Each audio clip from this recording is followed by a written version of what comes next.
Que se passe-t-il lorsqu'une simple panne de courant révèle le plus sombre secret d'une famille riche? Alors, nous découvrons comment une femme a mis au jour un mensonge vieux de 11 ans. Regardez dans son sous-sol et les véritables méthodes de travail. Commençons. Mes parents profitaient de vacances luxueuses à Hawaï lorsqu'une soudaine panne de courant a complètement changé ma vie. Je m'appelle Camille. J'ai 26 ans et je vis dans une maison en apparence normale à Cary, en Caroline du Nord. La plupart des gens découvrent les plus sombres secrets de leur famille à travers une lettre égarée, mais j'ai découvert le mien grâce à une porte en acier verrouillée, cachée dans mon propre sous-sol. J'ai toujours cru avoir grandi dans un foyer aimant, jusqu'à ce qu'une simple panne électrique expose un mensonge vieux de 11 ans qui a détruit tout ce que je connaissais. Avant que je vous dise exactement ce qui respirait derrière cette porte verrouillée, s'il vous plaît, faites-moi une petite faveur en vous abonnant à la chaîne. Beaucoup de gens regardent nos vidéos sans s'abonner, mais le faire ne vous coûte absolument rien et signifie énormément pour nous. Appuyez sur le bouton « J'aime » pendant que vous y êtes. Laissez vos pensées dans les commentaires après avoir écouté, car vous allez être absolument choqués par ceci. Ce cauchemar a commencé par un après-midi tranquille lorsque le panneau électrique principal a mal fonctionné alors que j'étais seul à la maison. J'ai appelé l'électricien local, Nicolas, pour réparer les fusibles grillés immédiatement afin que le système de chauffage se remette en marche. Il est descendu directement les escaliers vers le tableau de commande au sous-sol pendant que j'attendais confortablement dans le salon à l'étage. Moins d'une heure plus tard, mon téléphone a sonné avec un appel de sa part, sa voix tremblant d'un mélange de confusion et de pure panique. « Madame, il y a une porte verrouillée au sous-sol. Y a-t-il quelqu'un à l'intérieur? » « Quelle porte? Nous n'avons pas de pièces verrouillées. J'entends quelqu'un respirer.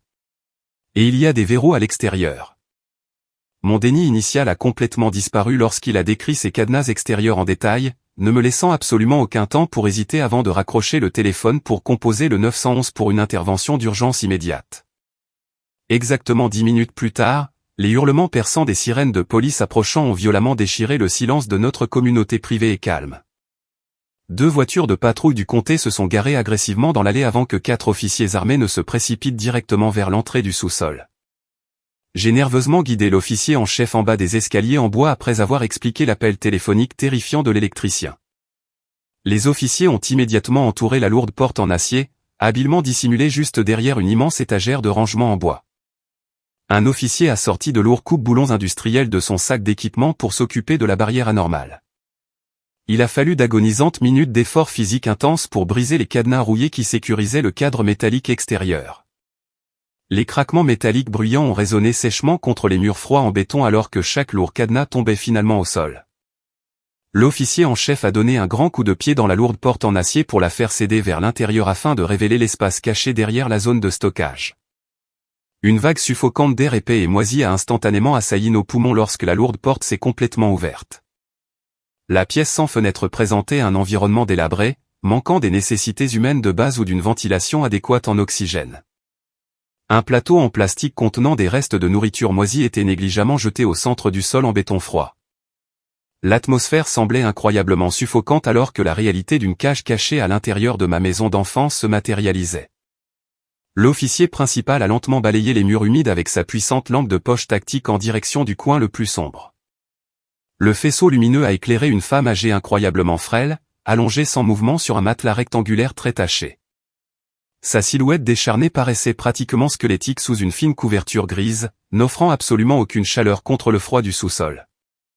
Elle prenait des respirations incroyablement superficielles, sa poitrine frêle bougeant à peine sous l'éclairage cru des lampes tactiques. Les officiers ont rapidement rengainé leurs armes avant de demander d'urgence une équipe de secours médical via leur radio d'épaule. Je me suis approché prudemment du lit de fortune alors que tout mon corps tremblait de manière incontrôlable sous l'effet de la pure adrénaline. En regardant la femme fragile, j'ai d'abord vu un visage entièrement inconnu, marqué par de profondes rides et une malnutrition sévère. Ses joues creuses, combinées à ses yeux enfoncés, créaient un visage terrifiant, provoquant une confusion extrême dans mon esprit agité. Je suis resté là, figé dans un long moment d'hésitation absolue, essayant de comprendre l'identité de cette étrangère. Il n'y avait absolument aucun sens logique à ce qu'une personne âgée inconnue soit secrètement emprisonnée sous mon propre salon. « Madame, avez-vous la moindre idée de qui est cette personne ?» a demandé l'officier en chef tout en vérifiant le faible pouls de la femme. Je n'ai absolument aucune idée de qui elle est ni de comment elle est arrivée ici, ai-je répondu avec une confusion sincère. Cependant, mes yeux se sont soudainement fixés sur un détail très spécifique lorsque son bras droit a glissé dessous la couverture. Une marque de naissance distincte en forme de croissant de lune reposait parfaitement visible juste sur la peau intérieure de son fragile poignet droit. Cette marque de pigmentation très unique a déclenché un flot écrasant de souvenirs d'enfance, brisant complètement mon déni antérieur. J'ai regardé fixement la marque de naissance avant de laisser échapper un hoquet horrifié alors que l'impossible vérité devenait enfin claire. Cette prisonnière mourante était sans aucun doute ma grand-mère, Thérèse, que j'aimais tendrement pendant mes premières années d'enfance. Un choc psychologique dévastateur a porté un coup fatal à ma santé mentale alors qu'un souvenir vieux de 11 ans a refait surface avec force. Je me souvenais vivement de me tenir sous un parapluie noir pendant que mes parents organisaient des funérailles très formelles, à cercueil fermé, pour ma grand-mère. Mes parents avaient explicitement affirmé qu'elle était morte d'une insuffisance cardiaque soudaine avant de refuser avec véhémence de laisser quiconque voir son corps. Les techniciens médicaux d'urgence se sont précipités en bas des escaliers, transportant une lourde civière pour transporter la victime gravement malnutrie à l'hôpital. Je suis resté complètement paralysé contre le mur froid, regardant les ambulanciers emporter ma grand-mère supposément décédée hors du sous-sol. La police du comté a immédiatement commencé à sécuriser toute la propriété avec du ruban de scène de crime jaune vif pour lancer une enquête massive pour enlèvement. Le lendemain matin, longtemps après que l'équipe d'urgence médicale l'ait emmenée, la maison est retournée à un silence terriblement sinistre. Je suis resté constamment hanté par la respiration rauque qui résonnait toute la nuit, rendant le sommeil complètement impossible malgré mon épuisement physique total. J'ai attrapé une lourde lampe de poche avant de prendre la décision consciente de redescendre les escaliers en bois vers la pièce humide du sous-sol pour chercher des réponses. Revenir dans cet espace confiné était incroyablement suffocant tandis que la réalité de la situation continuait de peser lourdement sur mon esprit agité. J'ai commencé à fouiller méticuleusement le périmètre avant de retourner avec force le matelas très taché pour inspecter le sol en béton en dessous. J'ai remarqué une subtile incohérence dans la maçonnerie où une brique spécifique semblait légèrement surélevée par rapport à la fondation environnante. Le faisceau de ma lampe de poche a capté le reflet terne de métal intelligemment caché sous cette dalle de sol rectangulaire lâche près du coin le plus sombre. J'ai soulevé la lourde pierre pour extraire une vieille boîte en fer blanc rouillé contenant des dizaines de reçus de pharmacie soigneusement pliés. En parcourant l'encre délavée sur les papiers froissés, j'ai découvert des achats en gros continu de sédatifs à haute dose datant de plus d'une décennie. Le volume considérable de ces suppresseurs chimiques indiquait un effort très systématique pour maintenir la victime constamment neutralisée. J'ai immédiatement sécurisé le contenant en métal dans mon sac avant de me rendre directement au commissariat de police du comté pour livrer la preuve matérielle. J'ai posé la boîte rouillée directement sur le bureau en métal de l'enquêteur principal à l'intérieur de la salle bondée du commissariat. L'inspecteur Dubois a examiné attentivement les reçus de pharmacie délavés en utilisant des mains gantées transparentes tandis qu'une expression sombre se formait lentement sur son visage durci. Il a méthodiquement organisé la chronologie des achats sur son bureau avant de lever les yeux vers moi avec une profonde gravité. Ceci n'est certainement pas une situation d'enlèvement standard, car cette pièce cachée a été méthodiquement préparée il y a très longtemps, a déclaré fermement l'inspecteur Dubois en plaçant les reçus dans des sacs de preuves en plastique. Que voulez-vous dire exactement par là ? Suggérez-vous que quelqu'un de ma propre famille l'a intentionnellement emprisonné là-bas, ai-je répondu d'une voix violemment tremblante. C'est exactement la réalité terrifiante que nous devons clarifier maintenant, a-t-il répondu en sortant un épais dossier manie de son tiroir. L'inspecteur a expliqué en détail que nous avions besoin d'une preuve irréfutable concernant les documents officiels falsifiés déposés auprès du comté il y a plus d'une décennie. Il a explicitement demandé que je contacte ma meilleure amie, Chloé, qui gérait actuellement les archives numériques au Centre régional des dossiers médicaux. J'ai immédiatement composé son numéro privé pour lui expliquer la situation horrible tout en la suppliant de m'aider discrètement à accéder à la base de données municipale restreinte. Chloé a promis de contourner les protocoles administratifs standards pour récupérer manuellement l'acte de décès original soumis par mes parents il y a 11 ans. Nous avons attendu anxieusement dans le bureau du commissariat pendant près de 40 minutes jusqu'à ce qu'elle faxe enfin les documents demandés directement au serveur sécurisé de la police. L'inspecteur Dubois a comparé attentivement la signature du médecin traitant sur le certificat faxé avec les dossiers médicaux publics vérifiés de la même année. Les divergences visuelles flagrantes ont prouvé au-delà de tout doute raisonnable que la signature de l'hôpital avait été entièrement falsifiée pour simuler officiellement le décès. Il a ensuite présenté un rapport financier complet détaillant un énorme fonds fiduciaire familial établi peu avant son décès supposé. Les stipulations légales rigides de ce fonds spécifique exigeaient un processus de vérification vocale biométrique annuel pour autoriser la distribution continue des fonds offshore. Cette révélation financière glaçante a exposé la raison exacte pour laquelle les auteurs ne pouvaient pas simplement l'éliminer pour prendre l'héritage immédiatement. Ils étaient absolument contraints de la maintenir en vie dans cette cage en béton simplement pour récolter ces enregistrements audio afin de satisfaire les exigences bancaires strictes chaque année. Un mercredi après-midi très couvert, un taxi municipal jaune a freiné agressivement contre la pelouse immaculée de notre immense propriété privée. Mes parents, aux côtés de Mathieu, se sont précipités frénétiquement par les doubles portes principales tout en exécutant parfaitement leur rôle méticuleusement répété de victimes traumatisées d'une intrusion à domicile aléatoire. Leur performance synchronisée paraissait incroyablement authentique à l'œil non averti car ils ont réussi à manipuler les officiers intervenants avec de fausses larmes. Ma mère s'est immédiatement effondrée sur le banc coûteux du hall d'entrée, sanglotant bruyamment à propos de la sécurité familiale violée pendant que mon père exigeait agressivement des réponses immédiates des officiers de patrouille en poste. Mathieu s'est avancé avec assurance pour me serrer dans ses bras tout en projetant l'image très convaincante d'un grand frère farouchement protecteur gardant sa sœur traumatisée. Cependant, en regardant par-dessus son épaule pendant cette étreinte suffocante, j'ai vu une histoire complètement différente, car ses yeux anxieux ne cessaient de se diriger nerveusement vers le sombre couloir du sous-sol. Sa posture physique incroyablement rigide contredisait complètement son ton apaisant alors qu'il me traînait pratiquement loin des policiers enquêteurs dans la salle à manger adjacente pour une intimité forcée. « Est-ce que ça va ? Nous avons appris l'effraction par la société de sécurité, alors nous avons annulé notre vol immédiatement pour rentrer directement à la maison, a dit Mathieu en me caressant artificiellement les cheveux. Je vais parfaitement bien. Mais l'année dernière, Mathieu, tu as prétendu que les tuyaux de plomberie du sous-sol étaient gravement cassés. Alors, comment n'as-tu pas découvert cette pièce cachée pendant tes réparations, ai-je demandé en reculant défensivement hors de son étreinte serrée. Écoute-moi attentivement, car tu souffres clairement d'un choc psychologique grave en ce moment. N'ouvre pas la bouche pour raconter ces absurdités à la police. Est-ce que tu me comprends, a menacé Mathieu, un changement soudain et terrifiant remplaçant sa voix précédemment concernée. Le ton incroyablement menaçant, abandonnant sa façade protectrice, a complètement solidifié ma réalisation horrifiante que mon propre frère était un complice actif dans cette torture qui durait depuis une décennie.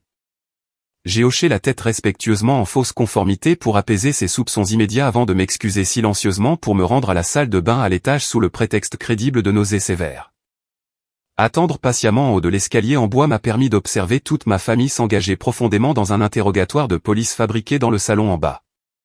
Saisir cette fenêtre parfaite de distraction temporaire m'a donné l'occasion dangereuse de me glisser complètement inaperçu dans le bureau à domicile très restreint de mon père, situé à l'autre bout du couloir.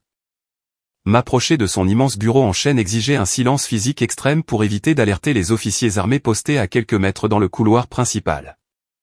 Sachant que mon père égarait constamment sa petite clé en laiton m'a incité à sortir une solide épingle à cheveux en métal de ma poche pour contourner manuellement le simple mécanisme de verrouillage de son tiroir inférieur.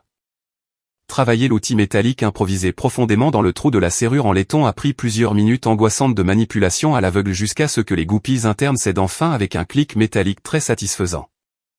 Faire glisser complètement le lourd tiroir en bois a révélé un espace méticuleusement organisé contenant un carnet relié en cuir usé, caché soigneusement sous plusieurs épaisses piles de papier d'imprimante vierge. L'ouverture de la couverture en cuir usé a exposé des centaines de pages manuscrites documentant un calendrier chronologique précis, détaillant chaque interaction avec la prisonnière captive piégée sous nos pieds. Les colonnes nettes d'encre noire suivaient méticuleusement la baisse de son poids physique tout en calculant le minimum nutritionnel exact requis pour prévenir une défaillance soudaine des organes. Les entrées manuscrites glaçantes désignaient clairement des jours calendaires spécifiques pour que ma mère livre les plateaux de nourriture moisie tout en décrivant explicitement les tâches prévues pour Mathieu pour administrer secrètement les sédatifs à haute dose.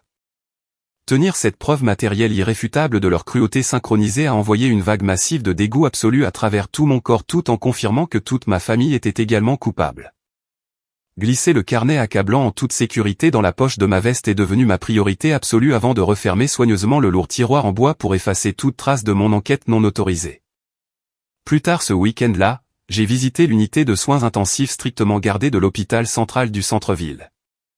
Le rythme régulier des moniteurs médicaux fournissait un bruit de fond constant tandis que 2 officiers de comté en uniforme se tenaient fermement à l'extérieur des épaisses portes en verre pour assurer une sécurité absolue. Ma grand-mère avait enfin dépassé le seuil médical critique pour retrouver suffisamment de force physique pour parler de son calvaire angoissant sans perdre connaissance. Assise à côté de son lit d'hôpital surélevé, je pouvais clairement entendre ses faibles murmures détaillant l'horreur absolue qu'elle avait vécue il y a exactement 11 ans dans notre propre maison. Elle a raconté explicitement la soirée terrifiante où mon propre père a intentionnellement ajouté de lourds sédatifs à son verre de lait chaud nocturne avant de transporter son corps inconscient en bas. Sa voix tremblante a peint une image horrifiante de torture psychologique extrême orchestrée directement par ma mère au cours de la dernière décennie brutale de captivité isolée. Elle a décrit de manière vivante comment ma mère apportait régulièrement des restes de table jetés en bas des escaliers du sous-sol au lieu de fournir des repas nutritionnels appropriés pour un être humain vivant. Ma mère se tenait malicieusement à l'extérieur de la lourde porte en acier, chuchotant fort des malédictions venimeuses tout en priant pour que la femme âgée meure enfin afin qu'il puisse contourner le système de vérification vocale ennuyeux. Il m'a drogué, puis quand je me suis réveillé, tout autour n'était que ténèbres, a-t-elle murmuré en me serrant la main, des larmes coulant sur ses joues creuses. Garde ce bouton. La police en aura besoin pour prouver qu'il était là-bas, a-t-elle instruit en glissant secrètement un petit objet rigide directement dans ma paume sous les couvertures de l'hôpital. En ouvrant les doigts, j'ai découvert un bouton distinct clouté d'argent, complètement arraché du costume d'affaires cher et sur mesure de mon père il y a de nombreuses années. La surface métallique présentait de lourdes rayures anormales, suggérant une lutte physique violente contre les murs rugueux en béton du sous-sol lors de sa captivité initiale lorsqu'elle s'est brièvement défendue. Plus important encore, des taches brun foncé recouvrant les bords métalliques dentelés indiquaient clairement du sang ancien et séché nécessitant une extraction immédiate d'ADN pour analyse au laboratoire de criminalistique municipale. Sécuriser ce lien physique direct avec la scène de crime est devenu absolument primordial pour que l'inspecteur Dubois puisse finalement monter un dossier d'accusation solide contre mes parents impitoyables. Reconnaître pleinement le danger extrême posé par ces sociopathes très instruits se cachant derrière leur façade de banlieue aisée exigeait des mesures de surveillance proactives immédiates pour les piéger efficacement. Leur capacité à mentir en douceur aux inspecteurs enquêteurs plutôt prouvait qu'ils possédaient les compétences manipulatrices nécessaires pour potentiellement échapper à une enquête criminelle standard grâce à des avocats coûteux. J'ai immédiatement quitté les lieux de l'hôpital pour visiter un obscur magasin de surveillance électronique situé complètement à l'autre bout du comté pour éviter de susciter le moindre soupçon local. L'achat d'un micro-espion de qualité militaire équipé d'une batterie longue durée a fourni l'avantage technologique exact nécessaire pour surveiller leurs conversations privées sans être détectées. Le vendeur compétent m'a expliqué comment lier correctement le microphone caché à une application chiffrée sur mon smartphone personnel pour établir un flux audio en direct sécurisé. J'ai attendu patiemment jusqu'à minuit avant de me glisser dans notre immense garage non éclairé où le véhicule familial principal restait garé dans l'obscurité totale après leur interrogatoire stressant de l'après-midi. Ramper sous le lourd VUS de luxe exigeait un silence absolu tout en naviguant sur le châssis graisseux pour localiser un point de montage magnétique sécurisé près du bloc de transmission en acier. J'ai fermement attaché le minuscule émetteur audio directement au-dessus du bras de suspension arrière où la détection visuelle restait pratiquement impossible pour quiconque effectuant une inspection standard du véhicule. Tester la configuration de surveillance secrète garantissait que j'entendrais secrètement chaque murmure entre mes parents chaque fois qu'ils croiraient être en sécurité, isolés de la présence policière. Cette contre-mesure technologique désespérée représentait ma seule stratégie viable pour capturer leur confession verbale brute avant qu'ils ne puissent légalement finaliser leur plan d'évasion imminent. Jeudi soir, une forte et longue averse s'est abattue violemment sur la propriété tout en brouillant complètement les vitres de l'immense maison. Assise dans ma chambre verrouillée avec mes écouteurs solidement pressés contre mes oreilles, je pouvais surveiller activement le flux audio en direct transmis directement depuis le véhicule de luxe. L'application chiffrée a clairement capturé une dispute très tendue éclatant entre mes parents concernant leur situation qui s'effondrait rapidement tandis que la forte pluie martelait sans relâche le toit métallique. J'ai distinctement entendu mon père discuter d'un plan logistique désespéré impliquant des virements électroniques offshore pour retirer immédiatement un maximum de réserves de liquidités de leur compte intraçable afin de faciliter une évasion permanente à travers la frontière internationale. Ils ont réalisé que les preuves médico-légales recueillies dans le sous-sol exposeraient inévitablement leur fraude financière massive en quelques jours, leur causant une panique psychologique extrême. Reconnaissant leur risque de fuite imminent, je devais orchestrer un piège psychologique conçu spécifiquement pour forcer une erreur incroyablement imprudente sous une pression extrême. J'ai utilisé une imprimante sans fil sécurisée située dans mon bureau personnel pour générer une note d'avertissement anonyme très convaincante indiquant explicitement que la police du comté avait obtenu un mandat d'un juge pour perquisitionner de force le coffre-fort mural caché. Laisser ce document fabriqué partiellement exposé sur la table de salle à manger en acajou poli garantissait qu'il découvrirait l'avertissement terrifiant immédiatement en entrant dans la maison par la porte du garage. Je me suis retiré à l'étage tout en surveillant activement le flux vidéo en direct provenant d'une minuscule caméra infrarouge que j'avais précédemment dissimulée derrière un vase décoratif en porcelaine dans le salon plus tôt cet après-midi-là. Mes parents, aux côtés de Mathieu, se sont précipités dans le champ de vision, complètement paniqués après avoir découvert la menace imprimée posée sur la table de la salle à manger. Ils ont pratiquement arraché la lourde peinture de paysage du mur pour accéder au cadran à combinaison en acier caché derrière l'œuvre d'art. Ils ont immédiatement commencé à tirer d'épaisses piles de documents originaux du fond fiduciaire du coffre-fort mural dissimulé dans une tentative frénétique de détruire manuellement les dossiers financiers incriminants avant l'arrivée des autorités. Es-tu absolument sûr que personne ne nous a vus ce soir ? Parce que j'ai l'impression que quelqu'un observe activement chacun de nos mouvements à l'intérieur de cette maison, a demandé Mathieu d'une voix sensiblement tendue. Arrête d'être si paranoïaque, Mathieu. Nettoie juste rapidement cette énorme pile de documents avant que la police n'arrive réellement avec son mandat de perquisition, a crié mon père avec colère en jetant des papiers sur le tapis. Je jure qu'il y a quelque chose qui se reflète juste derrière ce vase en porcelaine là-bas, a déclaré Mathieu avec suspicion en s'approchant agressivement de la position exacte de mon appareil d'enregistrement caché. Mon cœur s'est complètement arrêté de battre dans ma poitrine alors que Mathieu étendait sa main droite vers l'objectif de la caméra cachée avec une détermination absolue. Heureusement, une énorme explosion de flammes orange vif a violemment jailli de la cheminée en pierre lorsque ma mère a frénétiquement jeté un énorme paquet de documents juridiques secs directement sur les bûches de cèdre en feu. La chaleur soudaine et explosive ainsi que la lumière aveuglante ont réussi à détourner son attention immédiate du vase juste à temps pour empêcher ma découverte catastrophique. Cette distraction incroyablement chanceuse a fourni l'angle parfait et sans entrave pour que ma caméra cachée enregistre impeccablement leur destruction systématique des certificats originaux du fonds fiduciaire dans le feu rugissant. Plus tard, cette même nuit, je me suis glissé en bas à travers les couloirs silencieux, m'assurant que les lames de plancher en bois ne craquaient pas, pour extraire soigneusement la petite carte mémoire de l'équipement de surveillance caché. Je me suis enfermé en toute sécurité dans ma chambre avant de transférer les énormes fichiers vidéo haute définition ainsi que les enregistrements audio du véhicule directement sur mon disque d'ordinateur personnel chiffré. J'ai immédiatement composé un message électronique hautement sécurisé contenant toutes les preuves numériques avant d'acheminer les fichiers directement à l'inspecteur Dubois via un serveur de police municipale fortement chiffré. L'envoi de cette courriel cruciale a officiellement scellé leur sort en fournissant aux forces de l'ordre la preuve irréfutable requise pour exécuter un raid tactique immédiat. Tôt le vendredi matin, la température a chuté de manière significative tandis que l'obscurité profonde enveloppait encore toute l'immense demeure. À partir de minuit, des équipes tactiques fédérales lourdement armées, aux côtés de l'inspecteur Dubois, ont complètement sécurisé le périmètre. Ils ont systématiquement établi un filet de surveillance invisible englobant chaque point de sortie de l'immense propriété. Les agents hautement qualifiés ont exécuté leurs manœuvres furtives à la perfection, s'assurant que personne à l'intérieur de la maison fortifiée ne se doutait du raid imminent. Ils ont utilisé des drones à imagerie thermique avancés planant silencieusement au-dessus du toit pour suivre les mouvements internes des suspects se préparant à leur évasion. À l'intérieur d'une unité de commandement mobile spécialisée garée à plusieurs pâtés de maison, des techniciens légistes ont finalisé leur analyse électronique urgente. Les experts numériques ont officiellement vérifié l'authenticité absolue des fichiers audio du véhicule intercepté ainsi que de la vidéo infrarouge capturant la destruction des documents. De plus, des tests de laboratoire rapides ont établi une correspondance concluante entre les échantillons de sang séché extraits du bouton de costume en argent et mon père, établissant ainsi la dernière pièce de preuve matérielle irréfutable nécessaire à une intervention fédérale immédiate. Le procureur, examinant les preuves en temps réel, a immédiatement autorisé l'exécution de mandats fédéraux à haut risque. Le silence tendu s'est violemment rompu lorsque l'unité tactique lourdement blindée a enfoncé les lourdes portes d'entrée en chaîne à l'aide d'un énorme bélier en acier massif. L'entrée explosive a instantanément inondé le vaste hall d'entrée de lumières tactiques aveuglantes, traversant la pénombre matinale. Des éclats de bois ont volé à travers les carreaux de marbre alors que des dizaines d'agents ont envahi l'espace intérieur avec une précision militaire. Mes parents, aux côtés de Mathieu, ont été pris entièrement par surprise alors qu'ils tentaient de transporter plusieurs lourdes valises dans le couloir principal en direction du garage.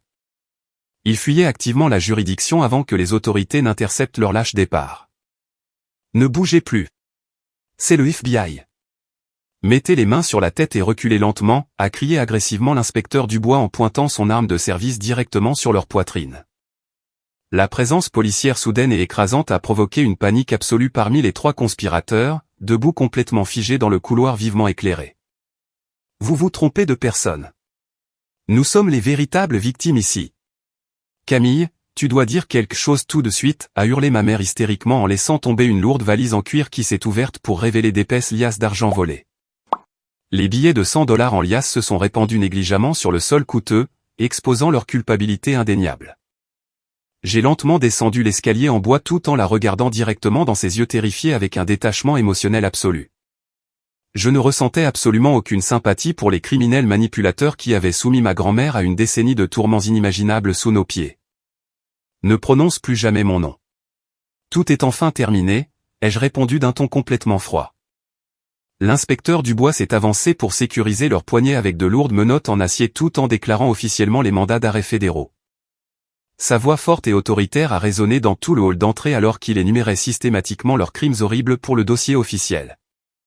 Il a formellement accusé les 3 suspects de détention illégale prolongée, de maltraitance aggravée de personnes âgées et d'orchestration d'une fraude financière fédérale massive traversant plusieurs lignes d'État.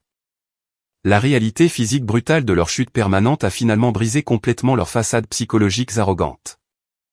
Mes parents, aux côtés de Mathieu, se sont débattus violemment contre les officiers qui les maîtrisaient tout en criant désespérément pour obtenir une assistance juridique.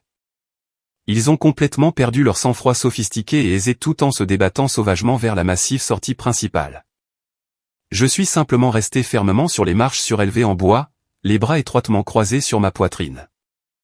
Mes yeux sont restés complètement dépourvus de toute pitié en regardant les agents fédéraux traîner les anciens membres de ma famille à l'extérieur vers les véhicules de transport blindés qui attendaient.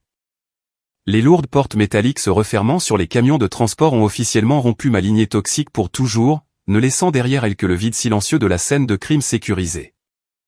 Exactement 6 mois plus tard, la salle d'audience incroyablement étouffante de la Cour suprême de l'État a accueilli le dernier chapitre dramatique de cette épreuve horrible, mettant un terme officiel à ma souffrance psychologique prolongée.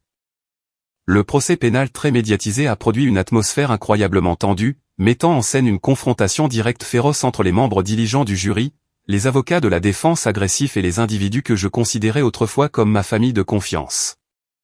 Le point culminant décisif des longues procédures judiciaires s'est produit lorsque ma grand-mère, Thérèse, s'est courageusement approchée de la barre des témoins bien qu'elle ait eu besoin d'un fauteuil roulant médical spécialisé pour sa mobilité de base.